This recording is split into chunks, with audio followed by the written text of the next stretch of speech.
Hello, everybody, and welcome in to another episode of the Couch GMs podcast. It is Thursday, August 29th, 2024. I'm your host, George Kerth, joined by the one and only Cody Roadcap, and we are pumped because it is the bye week before the regular season starts. Cody, we're right here, mid-peak draft season. How you Yes, doing? one more week. Stay with us. One more week. Great show next week doing our annual predictions. Then we have a lot of exciting stuff coming up for the season. But one more, we made it through cut downs. Training camp was over at the end of this week. Dude, man, it has been too long since we've had actual football games, and I'm just super excited. Me too. And nothing gets you more excited, not only like watching preseason games, which I mean, that sometimes can be snore fests. Other times it's just nice to see football. But sitting back and drafting, so now having a couple drafts under my belt, 3 more coming this weekend, that's what really gets me pumped. Yeah, I've done heck, I don't even know, 4 now, I think, which is crazy for someone that says, I'm playing less fantasy leagues every year, and I getting more and more. We had the World Cup draft over the weekend. Then we have our League of Record draft this weekend. So like, you're right, heart of draft season. This is the time that you should be drafting this weekend coming up because your past waivers, your past cuts, your past injuries, you know who's starting on IR, and you can adjust your team accordingly. So as much as you can, get your commissioners to push it to Labor Day weekend for your draft. And if that is a problem, like it is for some people for scheduling, the weekend before is the only other real time that we try to draft. Anytime before that, it's sketchy. So those 2 weekends, especially the weekend coming up, hope you have your drafts this weekend. Hope we can help you out as well as we're going to do top 10 tight ends to wrap up the top 10 series, the tight end series. Yeah, because that would be the most boring series in fantasy football. Probably coming to Netflix though very Tight end soon. next year. Well, there's a tight end mixed in with receiver though. Oh, you're right. So So maybe not. we're gonna have linebackers next season. That's gonna be it. That would actually be cool. Like linebackers, or maybe just like edge. Call it edge. Give me a Miles Garrett, Micah Parsons, TJ Watt show. Yeah, I could But if see that. That'd be pretty cool. or maybe just call it linebackers and throw in like a Fred Warner. Like that would be a ton of fun. Quincy Yeah, Williams and CJ Mosley out in the Jets. But just football in general, man. Give me anything football related. I'm in. I like it. And if you guys are feeling the same way, make sure you like, follow where you're watching or listening to this podcast, and follow us Facebook, Twitter, Instagram, TikTok at the Couch GMs. Plenty of exciting stuff coming if you follow us on social media in the next few weeks as we get into the season. We're going to talk more about that next week. So, little teaser, stick with us one more week, and we have a football coming up next week. And as always, you can DM us to get your questions on the show. Cody, why don't we finally end this intro? Sit back, relax, and chat.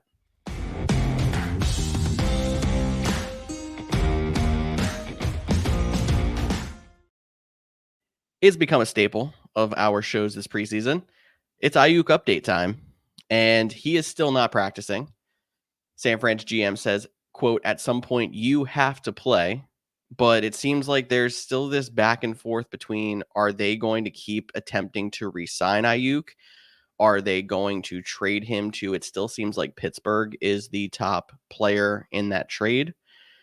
I don't even really know where it's going to go at this point. If I had to guess, it's going to be an extension is done because San Fran seems to be holding on to every last hope that they're not going to trade him. But if you ask me with how this is broken out, I'm surprised the trade hasn't gone down yet. Yeah, and I think to the GM's point, he's accurate. At some point, you do have to play, or the season never tolls, and you're right back in the situation next year. We're many weeks away from that, so we'll see how long this holdout goes. But that is one of the uncertain things as we head into draft season. And I'm with you. I'm kind of surprised they're still holding on for that extension. We'll talk about the receiver that did get extended here in a couple of minutes, but that might have like set them back. Hey, now we have to renegotiate based on this contract. There's been the rumors now maybe they're trying to pair him up in Washington after they traded Jahan Dotson last week, pairing with his former college quarterback. I feel like something has to get done, and I'm really interested to see if like there is a unofficial deadline of like this weekend, like he's either going to be on the team or not. We've been waiting a while for these updates, and really we're still at no update. Exactly. And I could be wrong here. And I know that there's like a connection between Ayuk and Jaden Daniels, but I feel like I heard at some point that he wasn't interested in playing for Washington. Am I imagining that? I know he said the same thing about New England, and that's why they dropped out of the race. I don't think Washington was of those two teams. I know because early in the offseason there he was like on Facebook Live with Jaden Daniels, and there was not Facebook, definitely not Facebook. He is definitely too young to be on Facebook. Instagram Live. Hey, Uh, same with company. Jaden You did Daniels, that. they were talking, so that speculated some rumors. There was some reports after the Jahan Dotson, or maybe speculation that Washington was willing to get back into the race, but we just went through cutdown day, and like teams are setting their teams in place, and like how much longer are teams going to be willing to wait for Ayuk and just be like, hey, we got the guys that we got, and want to move on and not want to play with the 49ers, and maybe that's what the 49ers are hoping. If all the teams back out because their teams are in place, you have one option: play for us or play for somewhere else. I'm interested to see too if they end up with a deal similar to what Saquon got last year. I know he's not playing on the franchise tag, but maybe a little boost this year with a can't be franchise tag next year, ensuring that he hits the open market.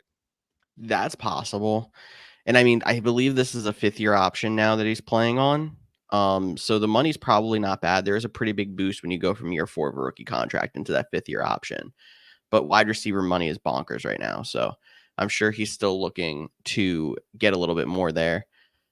Also, just a note on the 49ers, offensive tackle Trent Williams is still holding out. Also, he is not in camp, if I'm not mistaken. So 49ers dealing with a couple of contract situations that have kind of been swept under the rug. Everyone's been looking at Ayuk, but Trent Williams, potentially best tackle in the NFL, not in the house right now, going on a And week and a half before the season starts. yeah, and definitely, and he's a veteran. Like he can, get 2 practices in and be ready to go. I'm no doubt in that in Trent Williams' ability. But it is worth noting, new season, new year, new team. I get that. But last year, if you remember, the 49ers went through a uh, 3-game losing streak. And what was the common correlation for those 3 teams? Uh, Trent Williams was out, and the 49ers are missing one of their top wide receivers. Mostly in that time it was Deebo Samuel, not Brandon Ayuk. But it'd be interesting to see how this team goes without those 2 top guys as they kick off the season. Exactly. And then I guess while we keep on the trend of holdouts, we got to take a peek over at Cincinnati. And I knew you mentioned this one as like another one that's been swept under the rug. Jamar Chase has not been practicing. He actually came back to practice. He's been a hold in on Monday, put in a full session. Coaching staff was like, it's nice to see him back. I expect him to be back on the field full time now.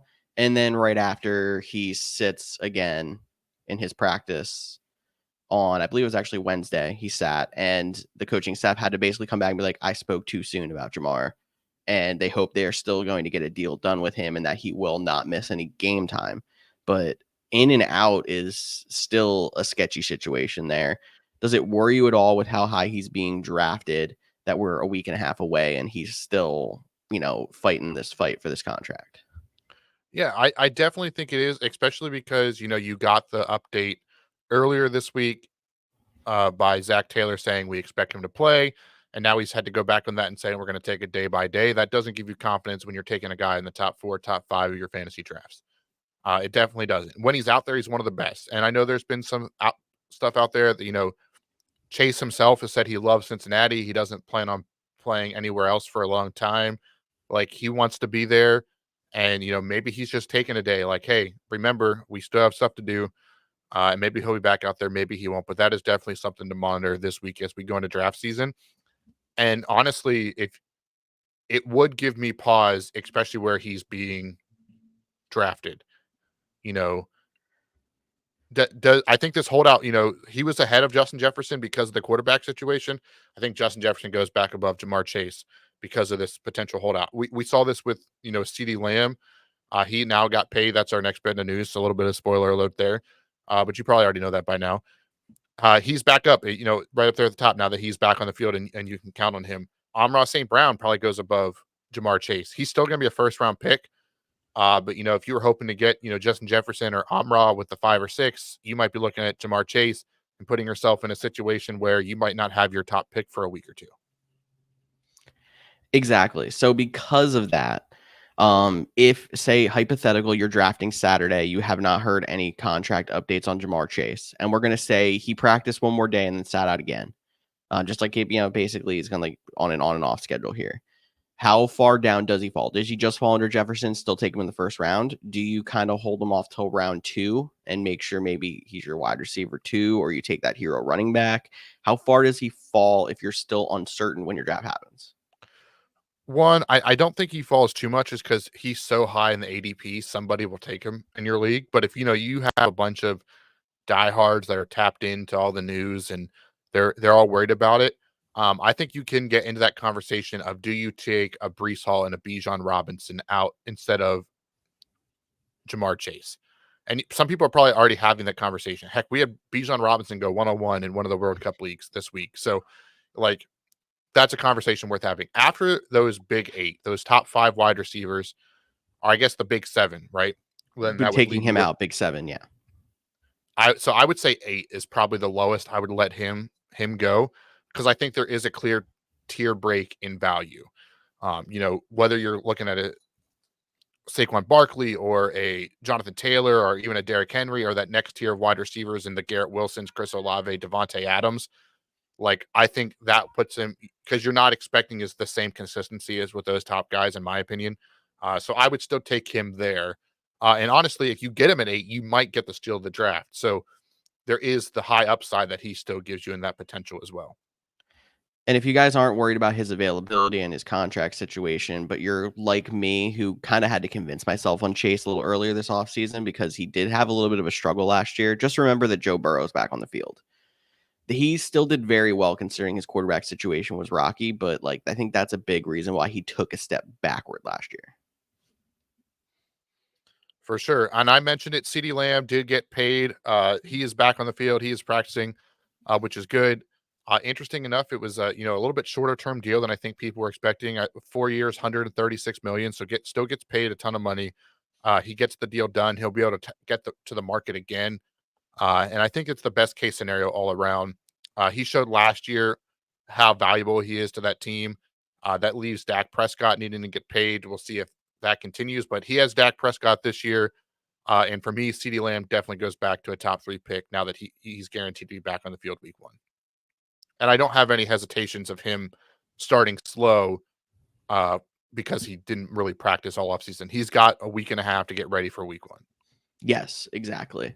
I'm with you there. So I've kind of heard this argument just for a quick little debate: Hill or Lamb? I'm still going Hill. Hill is I think the safest pick in fantasy football. I know he got banged up last year, which is a little bit scary. But for me, Hill is still the safest pick. Uh, although Lamb did finish ahead of him last year. So if you're going based on last year, I can understand why you would go for Lamb. But for me personally, it would still be Hill. I don't think Miami's offense changed a whole lot. Dallas's offense may have taken a step back. Their offensive line got a little weaker. We don't know what they have at running back right now. I think that gives me enough to also put Hill above Lamb. For sure. I think that's a good point. I still expect the Dolphins to be good. And I'm not saying the Cowboys aren't going to be good and maybe they'll make the playoffs, maybe they won't. Stay tuned to next weekend or next week's podcast when we go through each division and pick the winners and pick our Super Bowl champs like we do every offseason. But yeah, definitely think CeeDee Lamb. It would be my number 3. I'm still in the Yep. I think I almost have like a sub tier A of like Hill and McCaffrey, like 1A, and then the other 3 wide receivers 1B, a little bit for me personally. So I think that's how I'm viewing it too. I think that's a good way to put it there. And we do have a couple other bits of news here. Cut down day just happened if you guys missed it. And then we had a couple of guys in the news. Samaje Perine, running back, was signed to the Kansas City Chiefs. He's going to be a backup behind Isaiah Pacheco, but worth noting there is he's somebody who But seems to catch on as a receiving back pretty much everywhere he goes. yeah, he basically replaces Jerick McKinnon. So I Mhm. don't think it, deflates the Isaiah Pacheco numbers too much, but it is a name worth noting that to, because the way it looked going in was Isaiah Pacheco was going to, be almost like a bell cow running back, which is very uncommon in today's NFL. And he's probably still going to get 70% of the carries, but Samaje Perine will be in on third down. He'll probably get some special red zone packages like we've seen for Isaiah Pacheco. So not a lot, but I think there is a subtle drop in the overall outcome for a guy like Isaiah Pacheco. And I mean, I know this was kind of pre-Pacheco breakout, but if you remember 2 years ago in the end of the season in the playoffs, Jerick McKinnon was a fantasy asset in the fantasy playoffs because he was getting so many plays designed for him out of the backfield. So I would not be shocked if Andy Reid does use Samaje Perine more than we're thinking. Another top running back who's in a very interesting situation. I think this is going to be the longest discussion on the show. Kyren Williams is going to be the starting punt returner for the LA Rams. Normally you're like, okay, yeah, that's fine. But you also normally wouldn't have a bell cow starting running back returning punts. Number one, just for overuse purposes. Number two, risk of injury. Is this hit the panic button on Kyren Williams and his workload for this season? I think what were you going into? Like Kyren Williams, he missed a couple. I think my deeper question, if we're just going to get straight to it, how much does this mean that Blake Corum is going to take out of Kyren Williams? I don't know how much Blake Corum is going to take. I think they are going to use. I mean, even Sean McVay mentioned it too. They're going to, the reason they're doing this is he's dynamic. They want to get the ball in his hands more, and they're confident in Blake Corum and Ronnie Rivers to spell him if he needs some extra time, because he's doing these extra duties. So, unfortunately, in fantasy, you don't get punt return points. And let's be honest, I don't have the true statistics in front of me, but just as a general fan watching it, I would say 90% of punts are fair caught. So like he's not getting hit, he's just back there. Right. So I don't know how much it takes him off the field, but it does raise the question mark when he already had injury concerns. Uh I'm not fading him. I mean, he was already a back end of the second round, beginning of third round pick for me anyway. So I still think that range is okay for him because you want someone on the Rams offense. But if I do draft him, I am looking to get Blake Corum as a handcuff. I know we talked about handcuffs when we did the running backs, and we were like, maybe there isn't really a true handcuff this year. I think there is, and I think it's Blake Corum. Yes, I think now if you are the person who does like handcuffs or does get Kyren Williams, you have to prioritize taking Blake Corum in the late rounds now. I was actually trying to come on here and find another Rams example where this could work. And I think I actually did. Cooper Kupp used to also start at wide receiver and return punts for Sean McVay.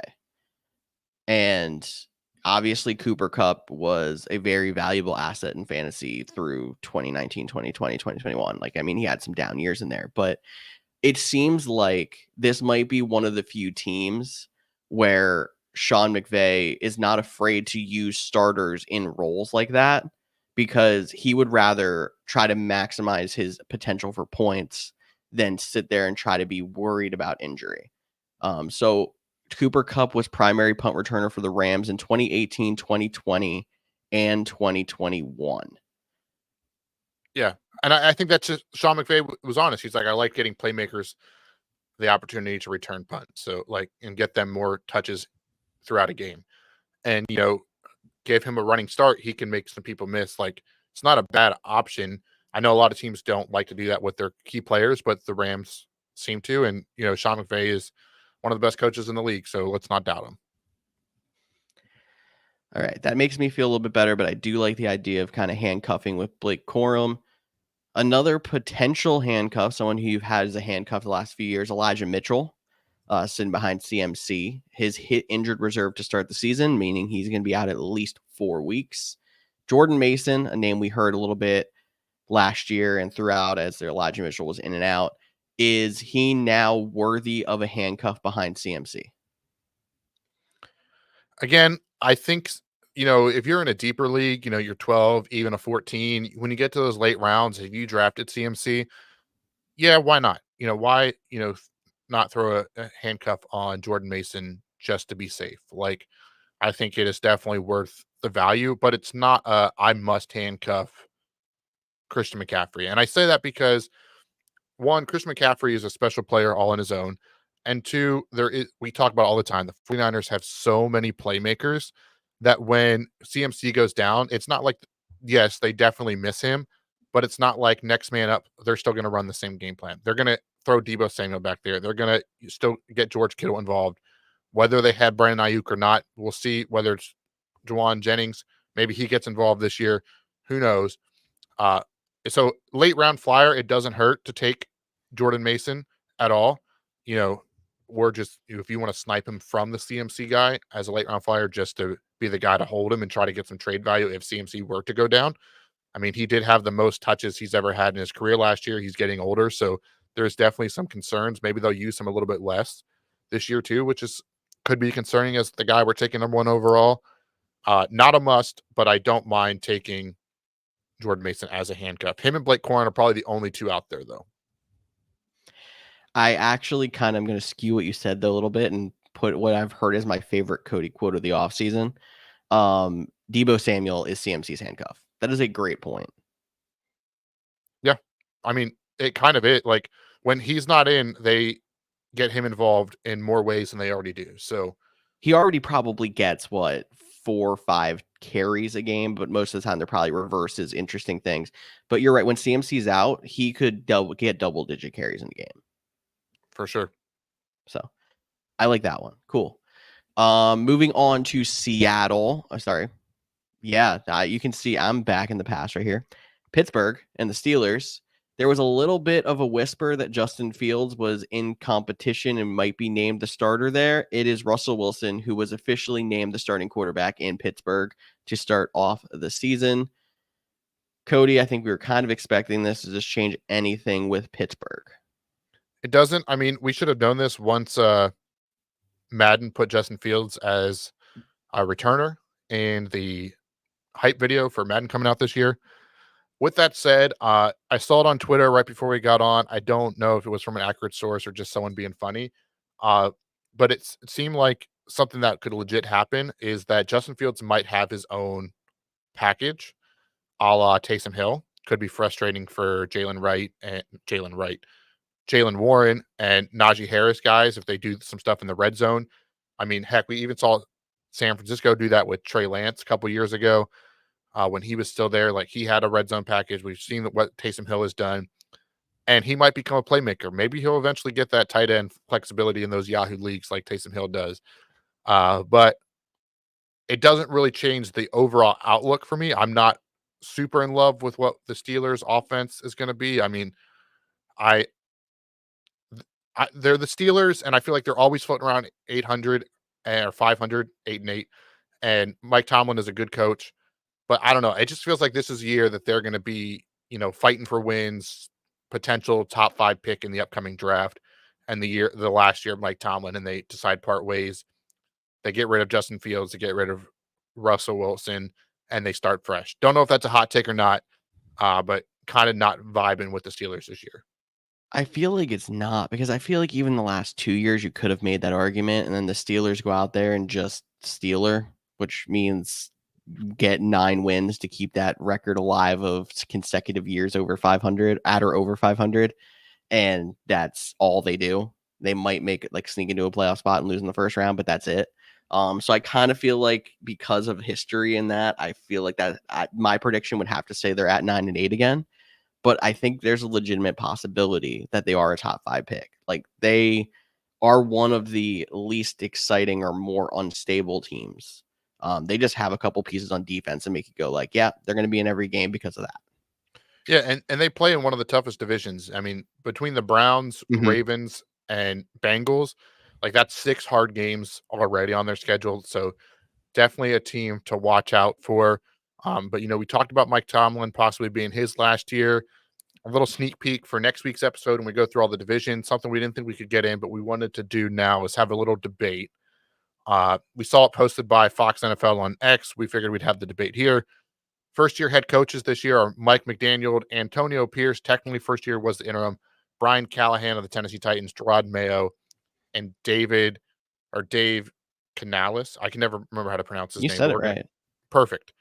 So the question they posed is which team has the most wins, or which coach gets the most wins in their opening season? And Tyler, who's not here with us today, added the twist. Which one do they all make it through the season? While you brew and think on that, let me just give you the quick win totals via DraftKings, hashtag not a sponsor. Panthers at 5.5, Patriots at 4.5, Titans at 6.5, Raiders at 6.5, and Seahawks at 7.5. So those are the win totals. I'm not asking you to pick over or under. We might do some of that next week. But off the surface, which first-year coach has the most wins? So DraftKings has Seattle as the favorite to get the most wins, the only one at 7.5. But Seattle's another one of those teams that I feel like kind of just isn't exciting to me. They have some pieces, but it's like, they're right there with the Steelers. The most aggressive in the offseason of these group is either Carolina or Tennessee. Carolina's still got a long way to go. They had a quarterback who's a rookie last year that just didn't really show many flashes. Tennessee's young quarterback showed more. So I'm going to say I think top win total goes to Tennessee, but it's still not going to be the most pretty season. Yeah. Okay. Was not expecting Tyler to show up on the show and pick his homer team.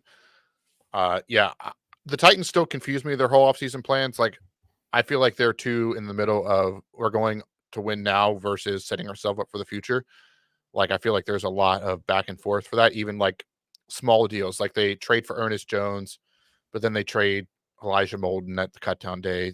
They got rid of Malik Willis, which that doesn't really matter. Anyways, they have Mason Rudolph and Will Levis, but then they also signed L'Jarius Sneed and Calvin Ridley. So like, there's a lot of things. So I think you're right. They've been in the headlines the most. I still don't see it for them. I still don't really love Will Levis to be consistent.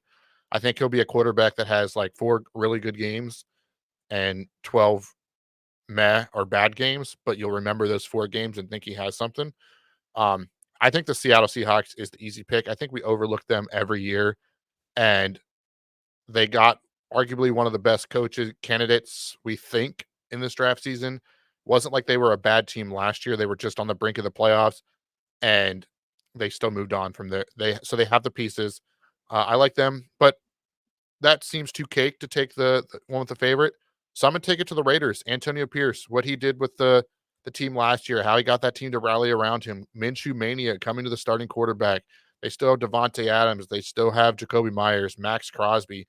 They have a lot of pieces around there that I think they can get involved. So I'll pick the Raiders, but I think the one thing we can agree on that it won't be the Patriots or the Panthers.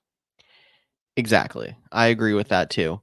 And when it comes to your second question, you mentioned, do all of them make it through the season? I think they do. And I think the two who would have the roughest season and have the biggest chance of being fired would be Mayo and Canales. Mayo, I don't see getting fired because New England's kind of in that transition period with a rookie quarterback, and they seem very loyal to coaches. Obviously, we don't have a big sample size because Belichick was there for 1.5 million years. But again, Mayo coming from that same tree, I feel like they would give him more than one season. Canales, I think he's going to be safe because if there is a scapegoat to be had in that on that team, if they really do underperform, it's Bryce Young. It's not going to be the coach. And then they're going to give him one chance in the draft to go get his quarterback, and then he would be on the hot seat. Yeah, and don't forget, I mean, I think Dave Canales is going to get his opportunity, but this is also David Tepper, the owner of the Panthers, who has now fired their head coaches after one and done seasons for what, 3 consecutive years now. So That's he's fair. on there. And I think the counterpoint to my argument of saying he has the most, if Antonio Pierce and the Raiders don't do well this year, and they end up basically ripping the band-aid and starting fresh, new head coach, no they say trade Devontae Adams at the trade deadline, maybe Max Crosby's out, they move on from him. I could see them being the closest team to a reset because they're kind of also in the middle zone. Like, they kind of have the pieces, but they're still doing Gardner Minshew. Like, they weren't able to get the quarterback in the draft they wanted. So I appreciate them not overreaching for somebody. But I honestly think all of these guys will be safe at the end of the day, to your point. And I mean, I think Gardner Minshew is going to lead him to at least a few wins. So For sure. he might not do. I don't think he's going to do enough to keep the starting job next season, but I think he's going to do enough to keep that team afloat from completely hitting the reset button. I agree. So George, we're already 30 minutes in, so we got to get through these tight ends pretty quickly, which should not be an issue. No bumper. So You still haven't made a bumper, so I knew that was coming. hey, you're getting better. Yeah, man. At this. So tight ends, if you're a longtime listener of the show, you know we have what we call the tight end dartboard, and this year gets a little bit better. I think there's more choices, but would not be surprised if by week 5 it's like, yeah, whoever you want to throw out there. And the rumblings of, do we get rid of the tight end position in fantasy football altogether start to come back? Really? There's not a lot of faith for you in that 5 through 10 window. There's not. I do have one guy in my 5 through 10 window that I think might be finally time, but we'll get that conversation when we get there. I think that's a pretty big spoiler right there. Hey, if you don't know, you're gonna find out. You should know by now. But let's kick it off. We'll do the same thing we have been doing. We'll go 3, 2, 1. We'll say them. Tyler, who is not here, did provide his rankings. We'll talk about it. George and I's are pretty similar. So we'll mostly be talking about Tyler's rankings here. But let's go with number 1. 3, 2, 1. Travis Kelce. Sam Laporta. Okay. So I knew this is, I think, the tight end argument of the season. You're picking the first tight end. Do you want Kelce or Laporta? Yeah. And for me, I don't think you can go wrong. I'm still going to take Travis Kelce. He's been the best tight end in fantasy football for seasons now. Yes, he might not have finished truly as tight end 1, but he's been consistent. He's been good. I've been talking about the age thing for forever now. He seems to be getting younger and more spry and beating the age curse. And that's the go-to guy. He might not still get the yardage, but he's still going to get the touchdowns for sure. So I will take Travis Kelce but it's not going to take a lot to convince me to Sam Laporta is basically what I'm trying to say. And you're not going to be heartbroken if someone snipes Kelce from you and you're like, I'm still going to take a tight end. I'll just take Laporta. Tyler also had Laporta with me. But again, I don't think there's a big difference between him and Kelce. I'm right there with Cody where this is the 1-1A situation. I think it's just young guy ceiling. I feel like has a chance to be higher because you have Kelce seemingly on the way down, Laporta seemingly on the way up. That's the only thing that was really the difference maker in my mind. And we know that Kelce's production's going to start to fall at some point. We really don't know when. We're hoping it's not this soon. We're hoping he's one of those guys that's going to be competitive until he retires and then decides to hang it up before he really has that decline. Last year, all it really did was close the gap between him and 2. It didn't make it that he was a poor tight end. Before it was Kelce, then tier 2. He was his own tier. Now it's just not quite the case. For sure. All right, number 2. The way we're talking, this one should be not a surprise, but 3, 2, 1. I have Sam Laporta. Right, we're flip-flopped. And we said. Tyler has Travis Kelce, so Tyler's the same as me. Cody's got him flip-flopped. It's not a surprise. Perfect. Let's just jump right in number 3 then. Right. 3, 2, 1. Mark Andrews. Trey McBride. Okay. So we differ here again. I get the Mark Andrews, kind of. I am a little bit worried about him, but I can talk about him more when you find out where I put him. But yeah, Trey McBride, what he did at the end of the season, especially when Kyler Murray got back, those two seem to have a real connection. And honestly, when you think of the pass catching options, yes, they drafted Marvin Harrison high. Marvin Harrison is still going to see a lot of work, but Trey McBride, at least to start the season, in my opinion, until they get more acclimated, will be receiving option number 1. And I honestly think the Cardinals are a team that can compete this year. They can score points. They have a good offense, at least for fantasy. So I really like Trey McBride. He's almost as really for me, it's not a top 2, it's a top 3. And I would put him right up there with Laporta and Kelce. Interesting. So now I get what you're saying about he should be receiving option number 1, but I think a lot of us are expecting Marvin Harrison to get out to a pretty quick start. Not saying that's going to really hurt McBride all that much, but that might make him receiving option number 2 on an offense that we like, and we know Kyler Murray's got a lot of upside, but I don't know if it necessarily screams this is a top offense to me.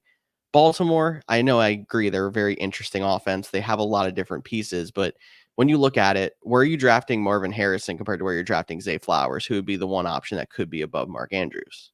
It's a big difference in ADP there, and I think there's a good reason for that. Mark Andrews, I think, is, if healthy, still the clear number 1 option in Baltimore.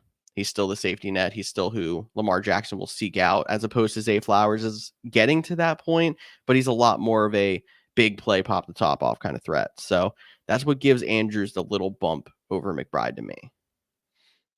All right. So just for full transparency, we're flipped again. I have Andrews 4. You have McBride 5. And then same with Tyler. So yeah. But my hesitation for Andrews, and Andrews is almost undraftable for me. I know I have him at tight end 4, so what do you mean he's undraftable? Like, I understand all the reasons why you would take him. He was on a good pace last year before he got hurt. He still might be considered the top option, but I don't really know if he is. And what I mean by that is Baltimore loves Isaiah Likely. He's going to be heavily involved still, especially after his breakout. How much is that 2 tight end sets versus how much is that 50-50 split with Mark Andrews? I think that's a real concern. I think Zay Flowers came on stronger at the end of the season with Lamar Jackson. They have Derrick Henry now. So I think that's going to even, open up more in the passing game, which some might say that, hey, great for Mark Andrews, and I'm here for that. But I think that could also mean bigger things for Isaiah Likely, for Zay Flowers. And that offense, there's just really not a piece that I like. I would take Derrick Henry as like an RB2 or something like that, or maybe the top running back with a high wide receiver if he fell in this late in the second round. But it's just not the offense. There's too many question marks for me.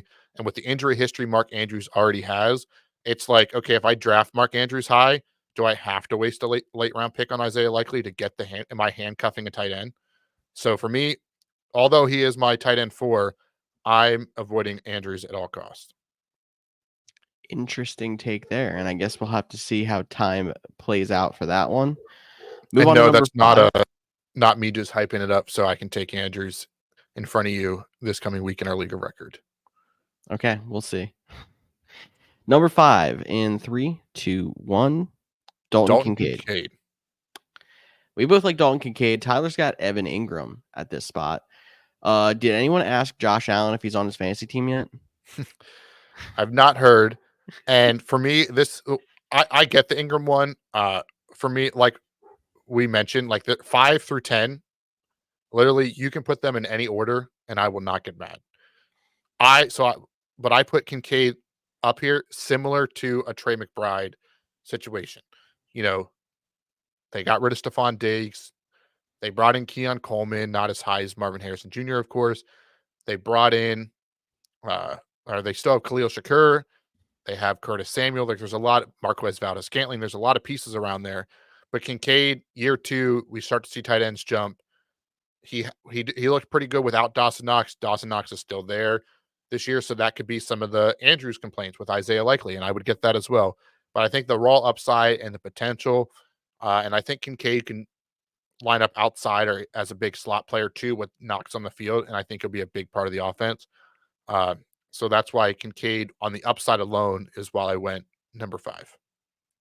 I really think he would probably break my top 4 if Dawson Knox wasn't there. But I like the fact that he's versatile enough that they're going to use him maybe even in the slot, especially because they made all those wide receiver changes and stuff. That is definitely why I also have him up here at 5. A lot of upside potential. Also, like if you said end of the season, Dalton Kincaid finishes as tight end 1, would you be shocked? Not really. Exactly. He had such a stretch when he was actually featured in the middle of last year. He showed he has that potential. Agreed. Number 6. We can touch on Evan Ingram Ingram when we get down further to where Cody and I have him. Yep, number 6 in 3, 2, 1. George Kittle. George Kittle across the board at 6. I know I'm a little concerned with him when it comes to seeing the step back he took last year. I think Ayuk getting traded would help him. I think what was going on with that was more of a too many weapons situation. Brock Purdy's great. That offense is fantastic. But there comes a time where there's just too many weapons and you can't put up enough points to make everybody do it in fantasy. So it's CMC every week, Debo most weeks. It became Ayuk most weeks in the end of the last season. And it seemed like when one of them was hurt, that's when it was Kittle.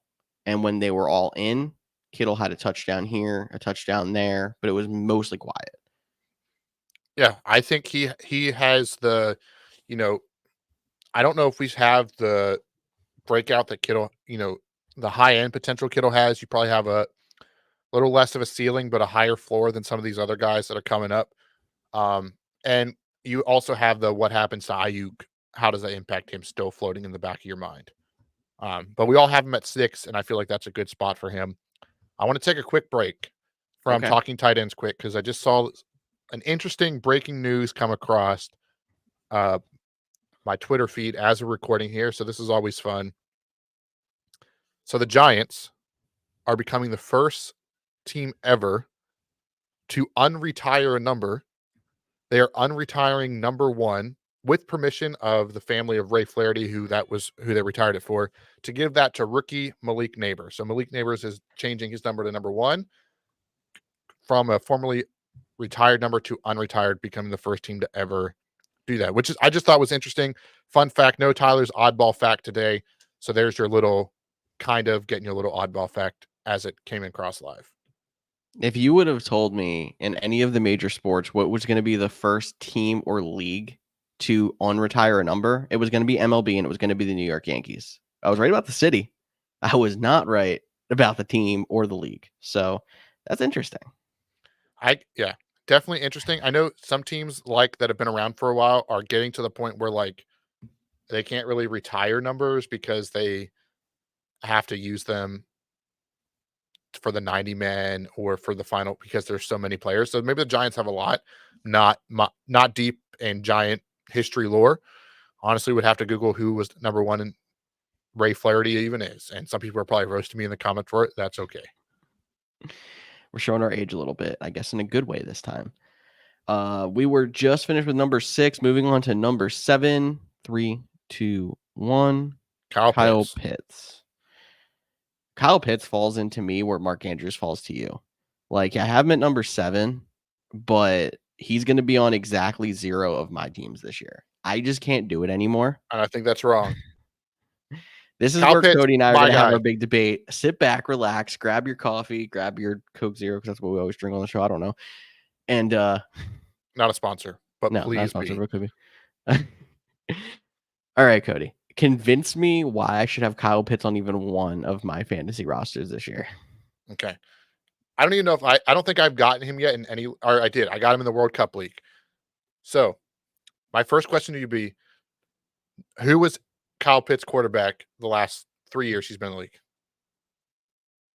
Desmond Ridder. I forget who it was his first Taylor year. Heineke. Taylor Marcus Heineke. Mariota. Marcus Mariota. I'm still forget who waiting it for was you. the year before that. Yeah, exactly. Still waiting for a name that would resonate some potential action. Like, yes, I know the fun stat, he's never caught a touchdown in the States. He only caught the one in across the pond. Like, I get all that. He caught 2 across the pond in 2 different games even. Probably.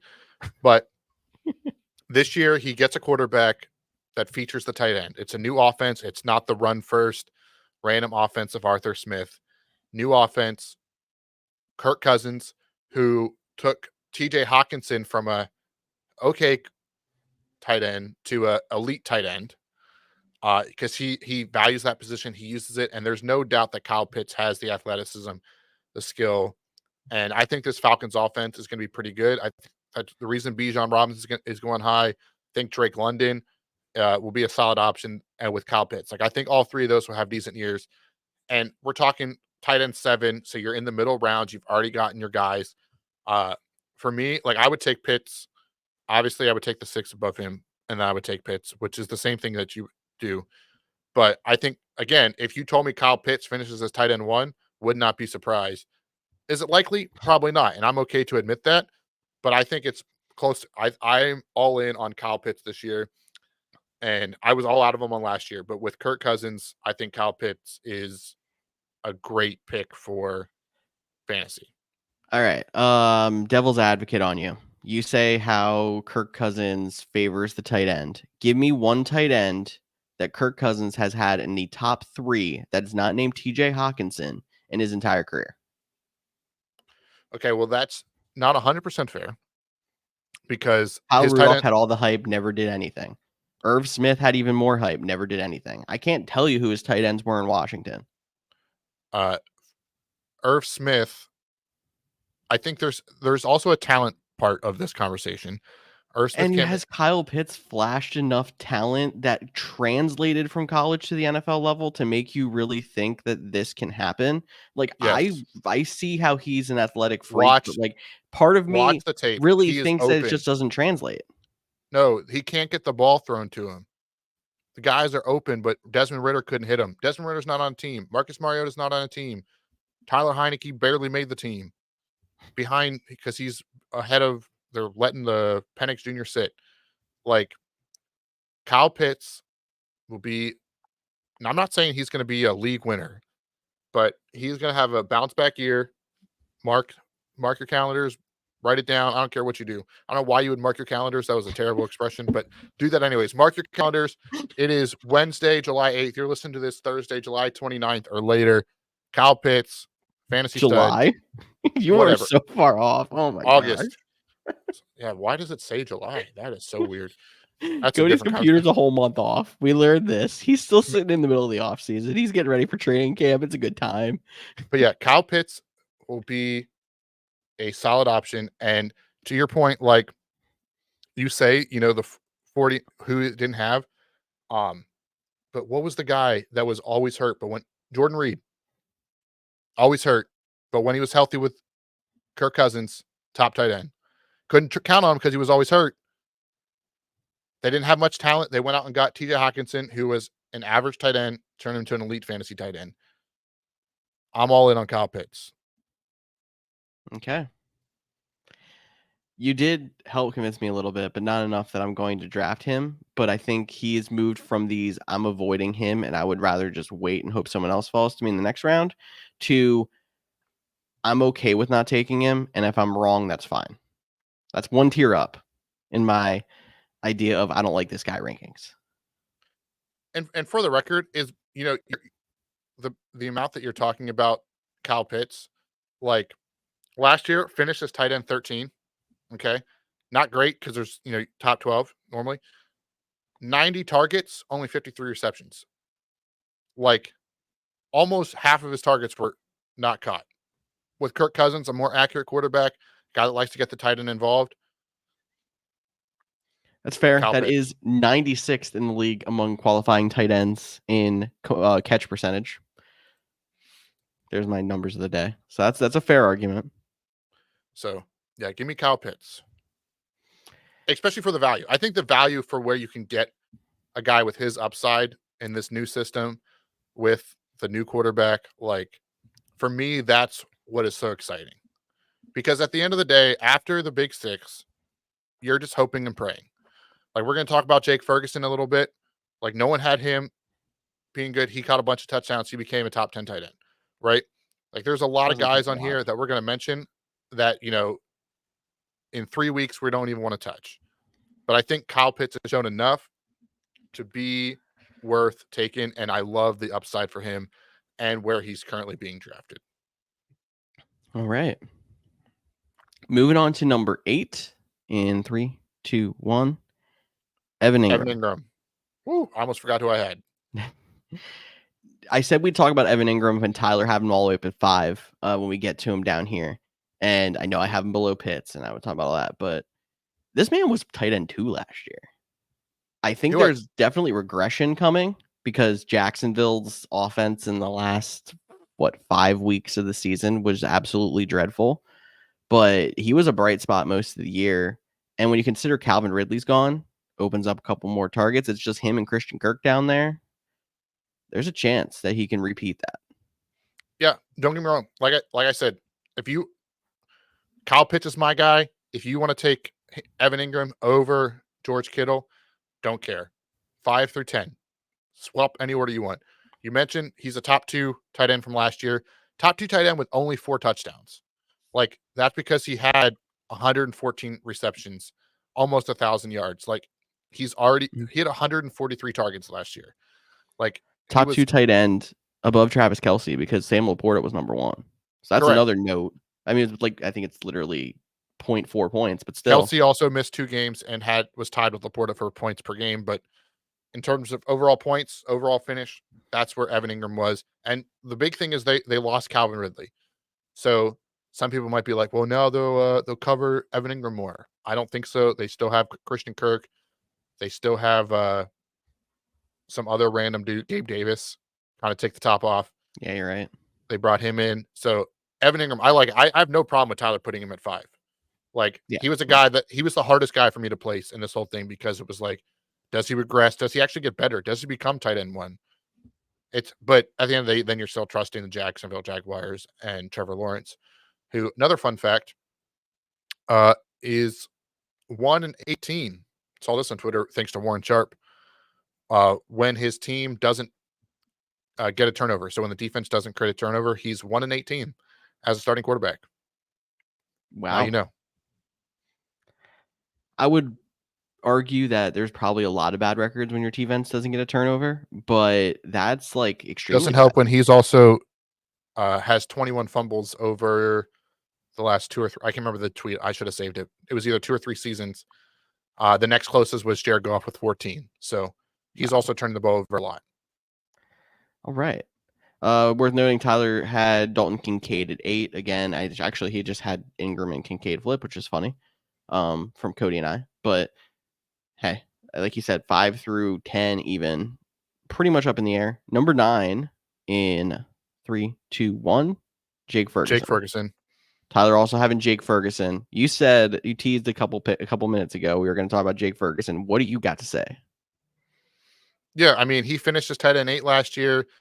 He caught 5 touchdowns. He saw over 100 targets. They still have CeeDee Lamb. They still have Dak. They have another year of Brandon Cooks. He'll get involved. He's like the safe guy. Like you can count on him for his 8 points, which he averaged 8.3 per game last year. So safe guy, and that's kind of the category that you're in when you're talking tight end 9. Also, young guy still has a chance to grow more. So if you're looking at that as like you're hoping he gets at least what he got last year, 8.3 points per game, chance to grow, maybe be in that double digits, getting 10 points per game. I like your chances there with Jake Ferguson. Perfect. Let's do number 10. All right. This is where we get interesting here. 3, 2, 1. TJ David Hawkinson. Njoku. And Tyler's got Brock Bowers. All right. So that one, I think it's just the rookie upside, out there. Again, at this point, we're kind of at the dartboard. You have David Njoku. I'll let you talk on that. So go ahead. I'll go to numbers. In guys who played at least 10 games last year, 2, 3, 4, 5, 6, 7. Okay, I was just double checking my numbers. 7 players scored 10 points per game or more. Very bottom of that list, and why he still breaks my top 10, was David Njoku. He joined Sam Laporta, Evan Ingram, Travis Kelce, TJ Hawkinson, George Kittle, and Mark Andrews. I mean, it's interesting to see how his trajectory is going to go because he really broke out with Joe Flacco at quarterback. Obviously, we're back to Deshaun Watson there, and we're hoping the offense can start to get a little bit more traction. And Watson's not just going to completely bust there in Cleveland like he has so far, but I'm hoping that confidence that he got with being able to be more involved in the offense, the coach is seeing that he could be a weapon, will start to get him a couple more targets. And I mean, having him at 10, it's pretty much a dartboard. There's a chance he absolutely busts. There's a chance he breaks out and he's in top 5 tight end. But I think after seeing it and seeing how we expected, he had a lot of hype too.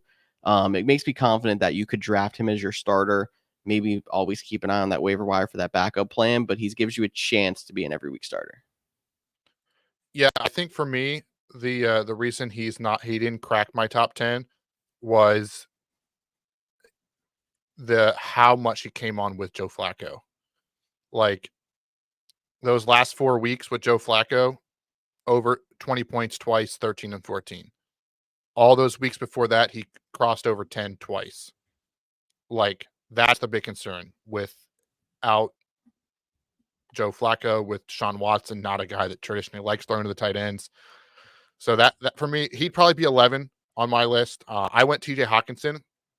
Yes, we know he's going to start on PUP. That's the beauty of this pick is he's going late enough in drafts that you don't have to reach on him. You draft him. If you play with kickers, you don't draft your kicker. You draft TJ Hawkinson. You instantly put him on PUP, and you can pick up your kicker later. You know he's going to miss the next 4 weeks. Maybe longer because of how late he tore his ACL. Doesn't matter. He's not taking up a roster spot. He's on your injured reserve. He comes back. You don't even have to start him right away because you already have your tight end. But it's a guy you can be worth taking. And you could pair him with a guy like David Njoku or maybe some of the honorable mentions that we're going to talk about next. And I pointed because I actually did pair Hawkinson and Njoku on my team in the Couch Jams World Cup. So I was thinking on the same line as you. You take Njoku, hope he breaks out in the beginning of the year. If he doesn't, you hopefully get back Hawkinson after 4 or 5 weeks, and he can step in and be your starter. For sure. And then we'll go through some honorable mentions here. And remember, tight end is a very, matchup driven position too. If you're new to fantasy football, streaming might be a new word to you, but that basically just means you don't have a guy that you count on each week. You play matchups. And it takes some time getting used to and picking out the best matchups, especially earlier in the season as we try to figure out who teams are and what their identity is. But some of these honorable mentions are worth streaming, or maybe the guys that you pair with someone like a TJ Hawkinson, who will be banged up to start the season. I have 2 honorable mentions. I don't know if George is going to take any. My first one is Pat Freiermuth, the tight end for the Pittsburgh Steelers. We talked about Russell Wilson getting the job there. Now, you might be saying, well, Russell Wilson's never really had a top tight end outside of, all the way back with Jimmy Graham when he was still in Seattle, which seems like forever ago.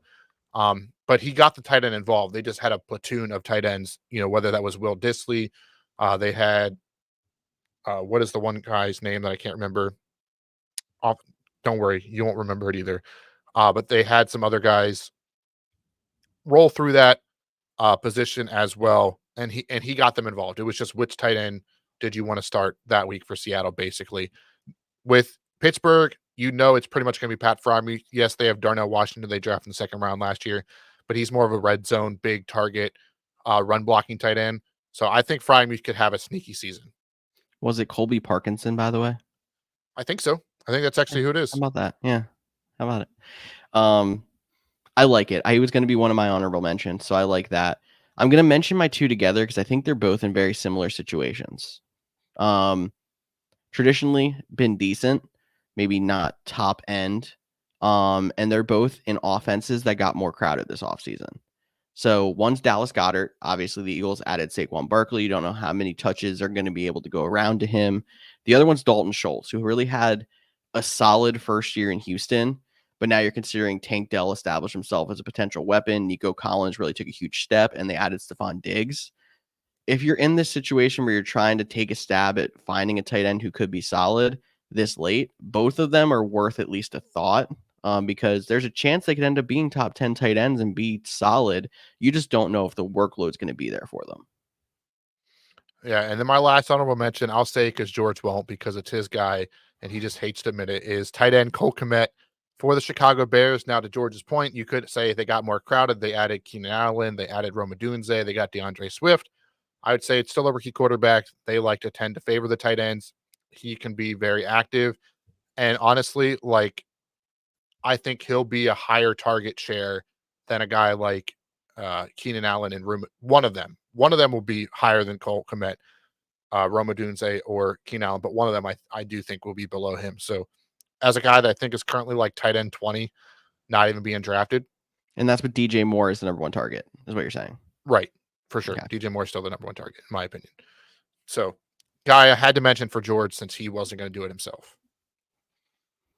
I get it. I get why there's the upside because Caleb Williams might be the first Bears quarterback that's actually worth something. And Cole Kmet showed flashes, but he's not even in my top 15, if we're being honest. And that's not really saying anything. Once you get down to like 11 through 18, probably, everyone's so close. It's a dartboard. You don't really know. If you like Cole Kmet, I wouldn't blame you if you're going out there and taking a shot at it. Yeah, and some people might have to. We play a lot of 10 and 12-man leagues for us, but I know there are people out there that play in 14-man leagues or play in 2 tight end leagues or play in dynasty leagues.